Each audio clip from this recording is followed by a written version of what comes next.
Ada banyak sekali kejutan-kejutan di dalam cerita hari ini, makanya aku excited banget. Dan ditambah lagi hari ini orang jahatnya itu bukan laki-laki melainkan perempuan. Penasaran?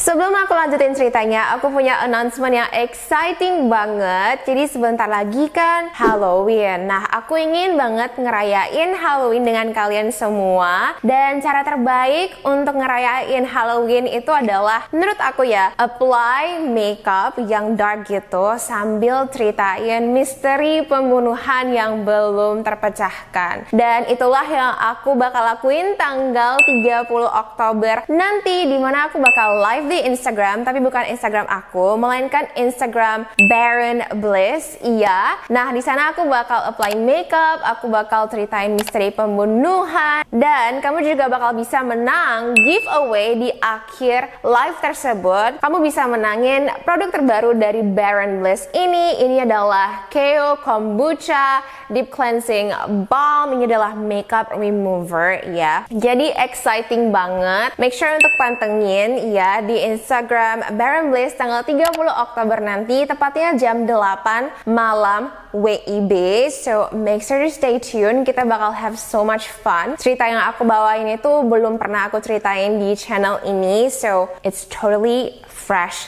story, okay? Stay tuned to that and I will see you there. YouTube and Chills, nama aku Yufi, dan kalau ini adalah video pertama yang kamu nonton dari channel aku, thank you banyak. Di channel ini aku upload video misteri dan juga gossip celebrity. Jadi kalau ini adalah topik yang kamu suka, make sure untuk subscribe dan juga turn notification on biar kamu jadi pertama yang tahu pas video aku di-upload. Kalau kamu adalah returning subscriber, you know how much I love you and you know how much I appreciate you. You are amazing and you are the best. Anyway, aku excited banget tentang cerita hari ini karena menurut aku ini adalah cerita yang dengan perfect mendeskripsi bagaimana realita lebih aneh daripada fantasy. Oke, jadi aku bakal langsung mulai ceritanya. Nah, cerita ini dimulai di Amerika, tepatnya di Charlottesville, Virginia. Sheila Davalloo lahir pada tanggal 11 Mei 1969, dan ketika dia berusia 10 tahun, Sheila dan keluarganya kembali ke Iran di mana orang tuanya berasal. Ketika dia berusia 17 tahun, mereka sekeluarga kembali ke New York, Amerika. Nah, kedua orang tua Sheila adalah dokter, yang berarti mereka berasal dari ekonomi yang mapan. Sheila juga dideskripsikan memiliki masa kecil yang normal. Ditambah lagi Sheila adalah anak yang pintar. Dia juga ingin mengikuti jejak orang tuanya. Dia ingin menjadi seorang scientist. Jadi setelah dia lulus kuliah, dia ambil lagi master di jurusan public health, yaitu kesehatan. Namun sebelum Sheila lulus kuliah, yaitu ketika dia baru berusia 19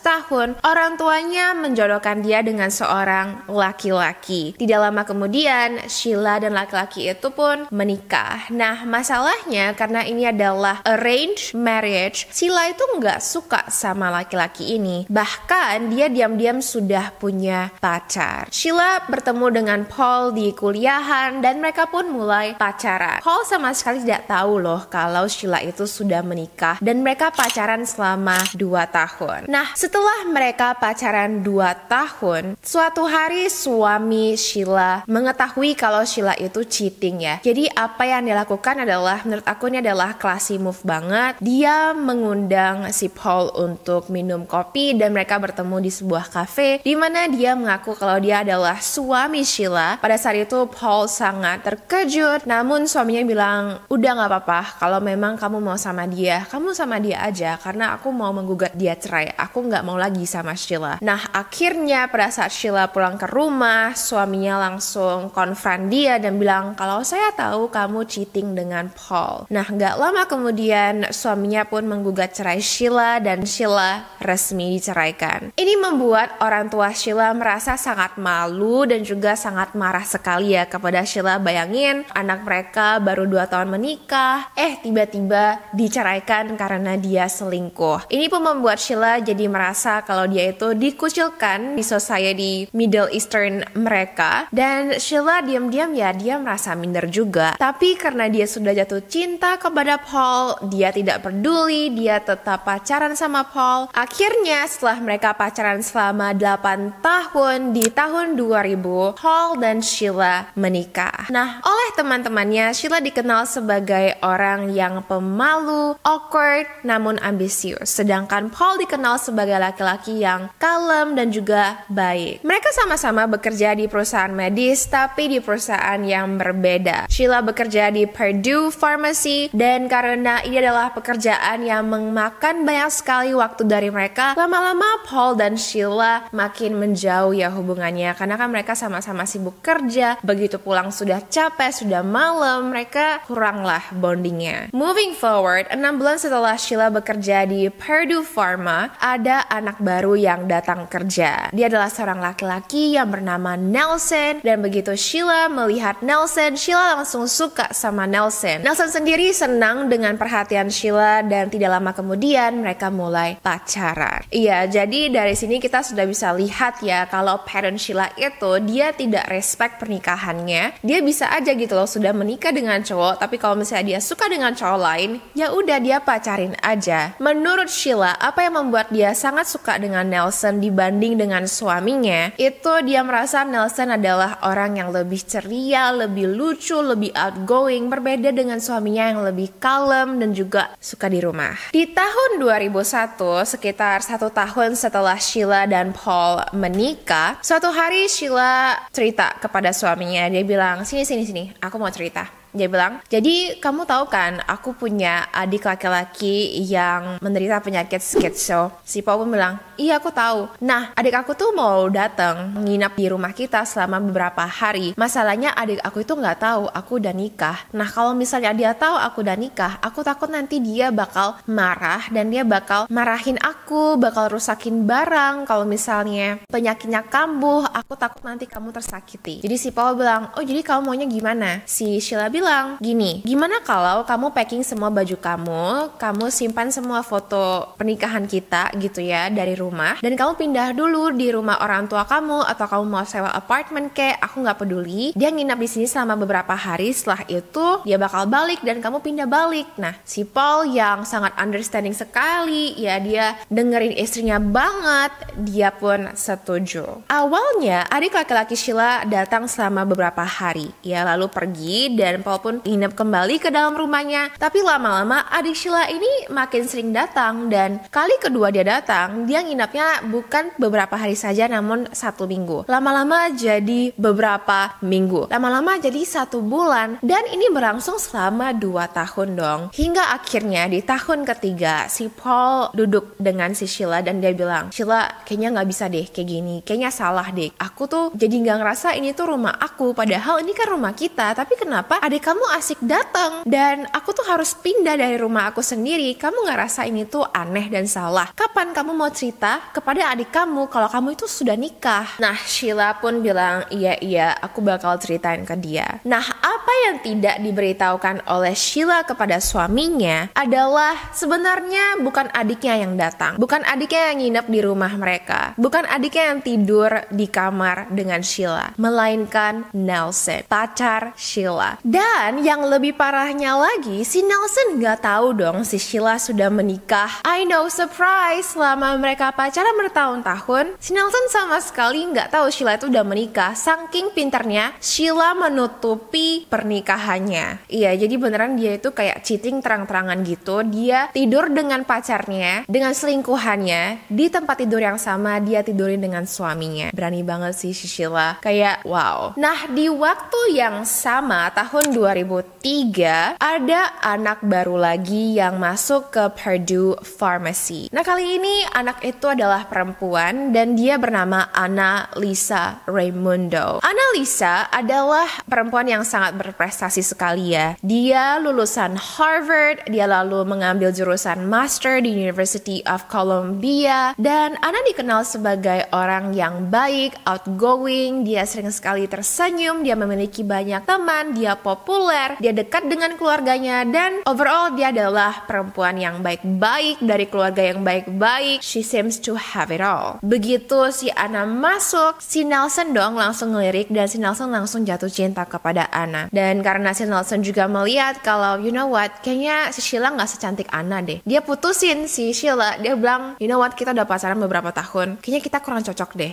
Dia pun langsung memutusin si Sheila dan Nelson langsung mendekati si Anna. Nah, ketika diputusin sama selingkuhannya, si Sheila ngerasa marah sekali. Dia gak terima, dia kayak kenapa kita mau putus, kayak dia gak terima gitu lah ya, padahal dia itu selingkuhannya gila. Anyway, fast forward beberapa bulan kemudian, dia mulai ngeliat dong, kok si Nelson deket banget sama si Anna. Mereka tuh ngapain? Lama-lama dia sadar kalau Nelson itu suka dengan Anna dan mereka pacaran. Setelah Sheila mengetahui kalau Nelson sudah pacaran dengan Anna, bukannya dia mundur, dia malah makin maju, sampai-sampai dia itu stalk dan ngehack ke akun Nelson. Jadi dia akan ngehack ke akun Nelson untuk mengetahui jadwal kalendernya. Ketika Nelson kembali ke New York, si Sheila itu sengaja akan beli tiket pesawat untuk bisa duduk di samping Nelson. Dan setelah Sheila duduk di samping Nelson, si Sheila bakal bilang, oh my god, kebetulan banget, kok kita bisa ketemu ya di pesawat, kayak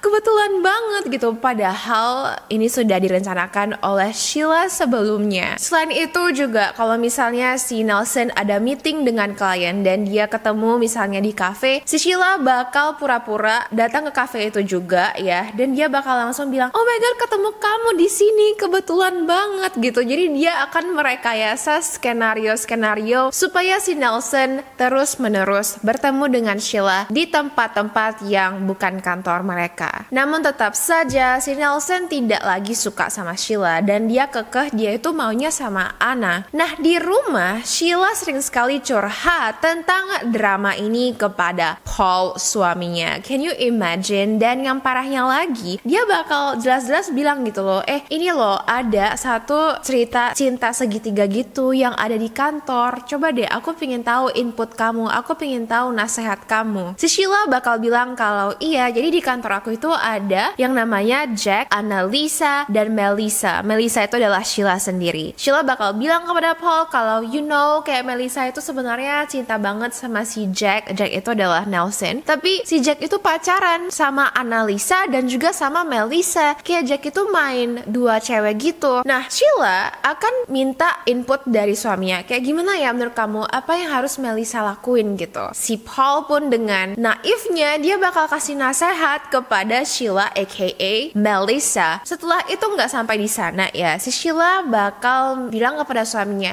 aku mau bantuin Melissa untuk stalking di rumah Jack ya, jadi aku pergi dulu gitu. Nah, saking baiknya si Paul sampai membelikan Sheila penyadap telepon, kacamata penglihatan malam, dan memberikan Sheila izin untuk pergi keluar malam-malam sama si Melissa. Padahal si Paul nggak pernah ketemu sama Melissa karena Melissa tidak exist. It's only Sheila. Sheila sendiri yang pergi ke rumah Nelson untuk stalking dengan kacamata penglihatan malam yang dibelikan oleh suaminya sendiri. I know, Sheila girl, you're too much. Namun effort dari Sheila tidak berbuah hasil lagi-lagi karena si Nelson memang sudah cinta sekali sama Anna. Si Nelson propose kepada Anna. Nah, ini makin membuat Sheila sangat marah ya, karena dia yakin sekali kalau Nelson itu punya aku, kayak nggak boleh ada orang yang milikin dia gitu. Jadi akhirnya pada tanggal 8 November 2002 di pagi hari jam 8 ya, si Nelson seperti biasa dia bangun tidur, dia mencium Anna karena mereka tinggal bareng di sebuah apartemen di daerah yang elit gitu. Dia mandi, dia get ready, dan dia pergi kerja. Sedangkan pada hari itu si Anna jadwalnya dia work from home. Fast forward 4 jam kemudian, tepatnya pada jam 12:19 siang, 911 mendapatkan telepon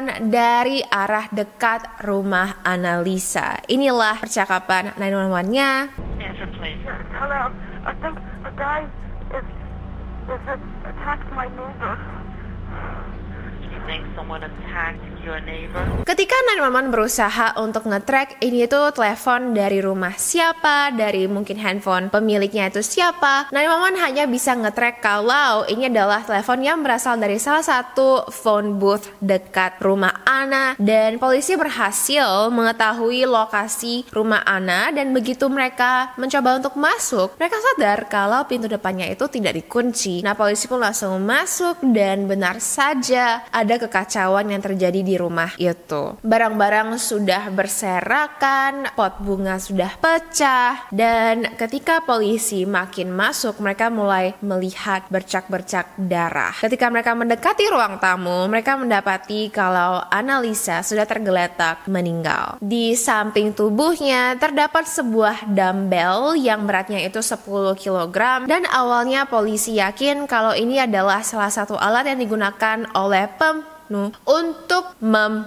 si Anna. Jadi polisi yakin kalau Anna itu dipukul kepalanya berkali-kali dengan dumbbell. Selain itu juga si Annalisa ditusuk 20 kali di bagian perut dan di sekujur tubuhnya. Dan inilah yang mengakibatkan si Annalisa meninggal. Nah, di sore hari fiancé Anna pulang dong ya, si Nelson. Pada saat dia pulang, dia melihat kenapa rumahku tuh udah kayak disegel tanda polisi gitu loh. Jadi pada saat dia mau masuk, polisi bilang, tenang, kayak kamu gak bisa masuk karena cewek kamu udah meninggal. Nah, si Nelson ya, dia shock mungkin karena dia sama sekali gak mencoba untuk masuk. Dia gak mencoba untuk kayak, oh my god, kayak mana si Anna. Dia kayak gak ingin masuk rumah gitu. Dia cuma diam aja. Dan polisi pun langsung menyuruh dia untuk ke bangku dekat sana untuk ngobrol ya. Namun ketika polisi berusaha untuk ngomong ke dia skenarionya, apa yang polisi lihat di TKP, si Nelson bukannya mendengarkan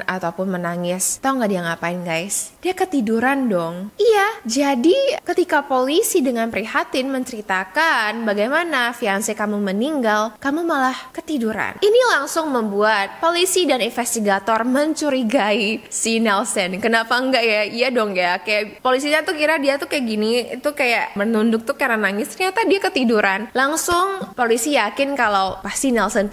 Kita harus cari bukti yang bisa menunjukkan kalau Nelson lah pelakunya. Teman dan juga keluarga Nelson juga merasa kalau Nelson lah pelakunya, karena biasanya kan kalau ada pembunuhan itu kan pelakunya kalau enggak pasangan sendiri pasti keluarga dekat sendiri gitu. Karena Annalisa itu adalah orang yang baik-baik, dia nggak punya musuh. Siapa sih yang mau dia gitu. Nah, semua orang menjauhi Nelson. Semua orang tidak mau ngomong dengan Nelson kecuali mantan pacarnya si Sheila. Nah, berbeda dengan orang lain, Sheila terus-menerus telepon dan tanya, "Gimana keadaan kamu, Nelson? Apakah kamu baik-baik saja? Aku yakin kok kamu bukan pelakunya. Aku yakin kok kamu orang yang baik. Kamu mau nggak kita makan bareng? Kamu bisa cerita sama aku gitu." Nah, karena Nelson merasa terpuruk, dia oke-oke saja. Dan benar saja setelah mereka makan malam, mereka kembali ke hotel and mereka tidur bareng, oke? Intinya mereka tidur bareng dan mereka mulai selingkuh lagi. Beberapa hari kemudian, Sheila mengajak si Nelson untuk pergi ski bareng. Dia bilang kalau, oh ini udah tour loh, tour ski gitu di gunung, kamu mau nggak? Pasti asik. Si Nelson pun bertanya, ini tuh kayak grup tour gitu. Si Sheila bilang, iya, ini tuh lagi ada paket tour gitu, kamu pasti suka. Sesampainya Nelson di sana, gak ada dong yang namanya tour, cuman Sheila doang. Jadi ujung-ujungnya tuh mereka kayak ski berdua aja. Dan mereka diam-diam selingkuh lagi selama 6 bulan. Nah, tepatnya di tanggal 23 Maret 2003, malam itu Sheila pulang dari kerja, Paul juga suaminya ya, pulang dari kerja. Dan setelah makan malam, Sheila bilang, you know what? let's play a game. Paul tanya, oke, game apa gitu kan. Sheila bilang, iya ini aku ada main di kantor aku, yuk kita main juga yuk. Jadi gamenya tuh seperti ini, aku bakal tutup mata kamu bakal tutup mata aku dengan kain. Setelah itu Sheila akan memborgol dia dan Paul juga gantian memborgol dia, tapi ini tuh kayak ganti-gantian gitu ya, dimana setelah mata mereka nggak bisa lihat apa-apa, si Sheila itu bakal kasih sesuatu di dada si Paul dan Paul harus bisa menebak itu apa. Nah, jadi si Sheila bilang, ya udah gantian aku dulu gitu kan. Nah, si Paul pun membalut mata istrinya, memborgol istrinya, kan kayaknya seksi-seksi banget gitu ya. Awalnya si Paul mengambil bantal bulu-bulu, taruh di dada Sheila dan Sheila bisa guess itu apa. Lalu dia mengambil kayak barang-barang yang soft gitu dan suruh Sheila untuk menebak. Nah, selesai dong, gantian dong si Paul. Si Sheila pun menutup mata si Paul, memborgol tangannya dan menaruh barang di dada Paul. Awalnya Paul bisa menjawab, oh ini tuh selimut gitu, kayak gampang banget gitu kan. Nah, si Sheila lalu mengambil sebuah benda lagi, dia lalu meletakkan benda itu di dada Paul, dia lalu menekan dada itu dan Paul pun langsung berteriak. Paul bilang, sakit, ini tuh apa? Paul langsung berusaha untuk membuka matanya kan. Dan begitu dia lihat, dia melihat loh, si Sheila itu sudah menusukkan pisau dapur di dada Paul. Paul pun terkejut dan dia langsung, kenapa kamu lakuin ini kan, dia panik gitu kan. Telepon polisi, telepon 911. Si Sheila pun langsung keluar dari kamar dan gak lama kemudian dia kembali, dia bilang, aku udah telepon polisi, bentar lagi mereka datang. Nah, mereka pun nunggu sambil Paul tuh yang kayak diborgol kan ya. Ketika si Paul minta, tolong buka borgol aku, si Sheila bilang, aku nggak tahu kuncinya di mana. Girl, you know where it is. Like, girl, ya udah. Si Paul pun masih ngerasa kayak, kenapa kamu lakuin ini ke aku? Kenapa kamu tusuk aku? Si Sheila bilang kalau aku nggak sengaja, aku panik, aku nggak tahu apa yang aku lakuin. Ini tuh beneran pure accident gitu. Nah, sambil mereka menunggu, sambil Paulnya berdarah, 30 menit berlalu, ambulans polisi tidak datang. Si Paul tanya lagi kepada Sheila, kamu yakin kamu udah telepon? Coba kamu telepon lagi gitu kan. Nah, si Sheila pun bilang, oke, aku telepon lagi ya. Sheila keluar dari kamar, dia kembali dan dia bilang, aku udah telepon, tapi masalahnya ambulans bilang tuh mereka sibuk banget. Jadi kalau mereka udah nggak sibuk-sibuk lagi, mereka baru datang ya. Si Paul panik dong ya, maksudnya dia udah berdarah, dia kayak udah mau dying gitu. Dia langsung mohon kepada istrinya, tolong dong kamu bawa aku ke UGD, tolong bawa aku ke rumah sakit. Sheila pun setuju dan membawa Paul ke rumah sakit. Nah, sesampainya mereka di rumah sakit, bukannya Sheila menurunkan Paul di UGD, dia malah parkir di belakang rumah sakit gitu di tempat sepi, dan begitu dia mau mengeluarkan Paul, dia malah mengeluarkan pisau dan dia menusuk Paul lagi. Pada saat itulah Paul sadar kalau ini bukan accident. Si Sheila memang mau dia. Nah, pada saat itu si Paul teriak, tolong, istri saya mau gitu kan. Nah, untungnya ada beberapa orang yang lewat di arah parkiran dan mereka pun langsung berusaha untuk membawa Paul ke tempat tidur ya, kayak mau bawa dia ke rumah sakit gitu kan. Nah, si Sheila, dia melihat itu, baru saja suaminya itu diturunkan, dia masuk ke dalam mobil, dia mengendarai mobil dan dia kabur. Nah, untungnya si Paul berhasil dibawa masuk ke dalam rumah sakit dan dia menjalani operasi. Tidak lama kemudian polisi menemukan Sheila di rumahnya dan polisi membawa dia untuk diinterogasi, di mana detektif mengatakan kalau kepada Sheila ya, mereka bilang, you know what, kayaknya si suami kamu itu nggak bisa deh, kayaknya bentar lagi dia bakal meninggal deh, kayaknya dia nggak bisa deh, parah banget dia gitu kan. Coba kamu dong cerita apa sih yang terjadi gitu. Sheila pun bilang kalau, oh iya, tadi pada saat dia pulang ke rumah dia udah dalam keadaan ditusuk, makanya aku langsung bawa dia ke rumah sakit. Nah, berbeda sekali dong ya dengan apa yang sebenarnya terjadi, dan apa yang tidak diberitahu oleh detektif adalah sebenarnya si Paul selamat, operasinya sukses, dan Paul sudah menceritakan kronologinya, di mana sebenarnya istrinya lah yang ingin mencoba untuk membunuhnya. Nah, si Sheila pun langsung diamankan. Investigator bilang surprise, like we lied, like Paul made it. Masalahnya cerita yang kamu bilang itu semuanya bohong. We're catching you girl, like you going to jail. Nah, polisi pun menyita handphone Sheila, dan ketika mereka ketika melihat itu ya, kayak si Paul bilang kamu ada telepon 911, tapi kenapa di sini nggak ada bukti kalau kamu telepon 911? Dan ketika polisi cek lagi, si Sheila memang ada telepon orang gitu loh, tapi bukan polisi, bukan ambulans, melainkan Nelson. Iya, jadi polisi melihat kalau si Sheila menelepon Nelson ketika dia baru saja menusuk suaminya, dan Nelson pun langsung dipanggil untuk diinterogasi. Nah, setelah itu Nelson datang ke kantor polisi, dia pun ditanyain, di mana si Nelson bilang kalau iya aku ada di telepon sama dia, tapi dia nggak ngomong apa-apa tentang ini tentang itu, dia cuman kayak ngobrol-ngobrol biasa aja. Dan investigator pun bilang kalau kamu tahu nggak sih pada saat itu si Sheila baru aja nusuk suaminya. Pada saat si Nelson mendengar itu, dia surprise banget dong ya, kayak hah, Sheila udah nikah, dia punya suami, dia nusuk suaminya. Jadi beneran kayak si Nelson tuh nggak tahu apa-apa tentang si Paul, jadi dia tuh shock banget. Dia pun mulai cerita lagi tentang hubungannya dengan si Sheila, dan semakin investigator mengetahui cerita mereka, investigator pun mulai tahu kalau 6 bulan yang lalu fiance si Nelson itu baru saja meninggal dan pelakunya belum ditangkap karena tidak ada bukti yang kuat. Dan investigator pun mulai mencurigai kalau jangan-jangan yang si Anna itu adalah Sheila. Nah, 6 bulan yang lalu ketika polisi mengamankan TKP di rumah Anna, polisi berhasil mendapatkan DNA seseorang di wastafel kondo Anna. Ketika dicoba untuk tes apakah ini DNA Anna, bukan. Dicek di database polisi apakah ada DNA yang cocok, bukan. Namun ketika polisi mengetes DNA yang ditemukan di wastafel kondo Anna dengan Sheila, matching dong. Pada saat itulah investigator dan juga polisi yakin kalau Sheila lah yang membunuh si Anna karena dia jealous cowoknya direbut oleh Anna. Sheila dinyatakan bersalah atas pembunuhan si Anna dan pencobaan pembunuhan suaminya, di mana dia dihukum 75